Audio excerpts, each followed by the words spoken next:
The summit is coming. It's so close. We have a couple of more days left. I am interviewing each of my guest speakers just so that you could get to know them beforehand. And also, please join us on October 20 and 21st. If you have not gotten your tickets, October 20 and 21st from 6 to 9 Eastern Standard Time. We're going to have lots of fun. We're going to have great guests, and we have one today with me, Rowan. He's been teaching me how to improve my memory, especially with names. So I'm going to give the floor to him just to kind of tell us a little bit about him. So please welcome. Hi, Sabine. Hello. So I'm a hypnotist and memory trainer from Scotland, Edinburgh. So I'm in the wee capital of Scotland here. And I've been looking at this stuff really all my life on and off, but sort of in earnest for the last 10, 15 years I've been practicing this stuff and teaching and doing hypnosis. So it's been something that's been close to my heart. I'm on spectrum autistic, high functioning. So I've always had this advanced sort of semi-eidetic memory for spaces and places where I can walk into somewhere and know where everything is automatically. So I started looking at memory and looking at how it relates to success in life.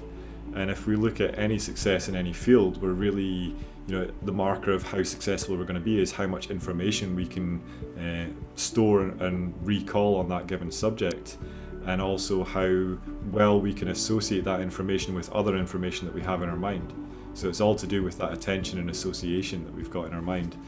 So I started finding this really fun, and it's become my specialist area of interest as a sort of on-spectrum chap.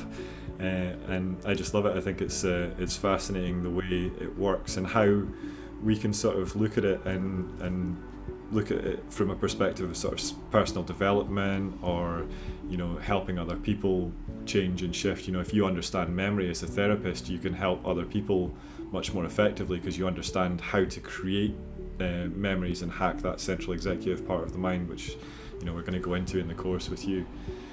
So I initially got into hypnosis actually because my parents were both terminally ill and dealing with quite a lot of pain, and I'd had cluster headaches and things like that. So that sort of pulled me into this world of hypnosis where you can start to speak to the mind in a very interesting way where it'll start to respond.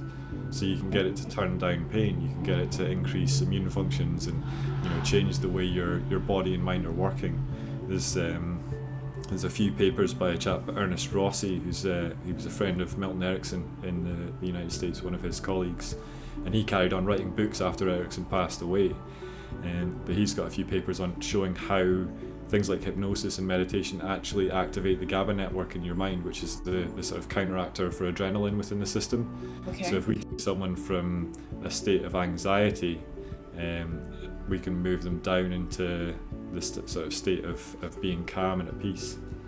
During the summit, all of these recordings will be available to you on the Facebook group.